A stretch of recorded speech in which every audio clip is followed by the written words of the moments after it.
अब cyanide web series के episode number 2 में आयशा इंस्पेक्टर साहब को बताती है कि मोहन उसका दूसरा पति है। दरअसल उसके पहले की पति की मौत एक कार एक्सीडेंट में हो गई थी। अब ये इंस्पेक्टर साहब को शुरू से कहानी बताती है कि एक बार जब उसका बेटा स्कूल से घर लौटता है तो इसके पैर में चोट लगी हुई होती है, जिसको देखकर आयशा घबरा जाती है और अपने बेटे से पूछती है कि बेटा ये सब कुछ कैसे हुआ। तो इसका बेटा अपनी मॉम को बताता है कि मॉम, मेरे स्कूल में एक पीटी टीचर हैं और आज जब वो हमको एक्सरसाइज करा रहे थे तो मेरे पैर में मोच आ गई।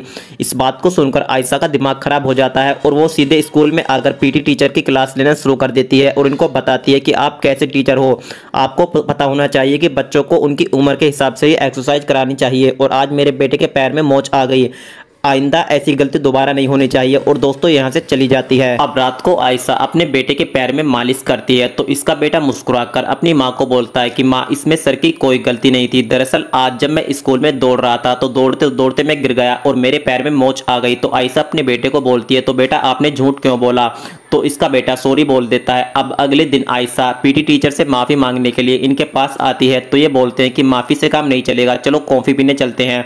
अब दोस्तों यहाँ पर ये कॉफ़ी पीने के लिए आते हैं और एक दूसरे के साथ कॉफ़ी शेयर करते हैं और यहीं से इन दोनों के साथ बातें करना काफ़ी अच्छा लगता है क्योंकि ये मोहन में अपने पति का चेहरा देखती है। अब रात को आयशा अपने घर पर आती है तो इसके पेरेंट्स आयशा को बुरा भला बोलना शुरू कर देते हैं क्योंकि आयशा रोजाना मोहन से मिलती है। अब दोस्तों ये अपने परिवार को छोड़कर अपने बेटे के साथ हमेशा के लिए मोहन के पास आ जाती है और मोहन से शादी कर लेती है और शादी के कुछ दिन बाद ही आयशा को पता भी नहीं चलता कि मोहन इसके बेटे को लेकर कब में फरार हो जाता है। अब पुलिस वाले आयशा से मोहन का स्केच बनवाते हैं ताकि वो उसको जल्द से जल्द पकड़ सकें क्योंकि इनको पूरा डाउट है कि ये वही आदमी है जो शहर में लड़कियों को साइनाइड देकर मार रहा है। अब दोस्तों मोहन का स्केच कंप्लीट हो जाता है। फिर उसके बाद आयशा को पता नहीं क्या होता है, वो इस चेहरे को पहचानने से इनकार कर देती है और इसी के साथ इस वेब सीरीज का एपिसोड 2 समाप्त हो जाता है। एपिसोड 3 में क्या होगा कहानी जानने के लिए आप लोग चैनल को सब्सक्राइब करके घंटी वाला बटन जरूर दबाएं।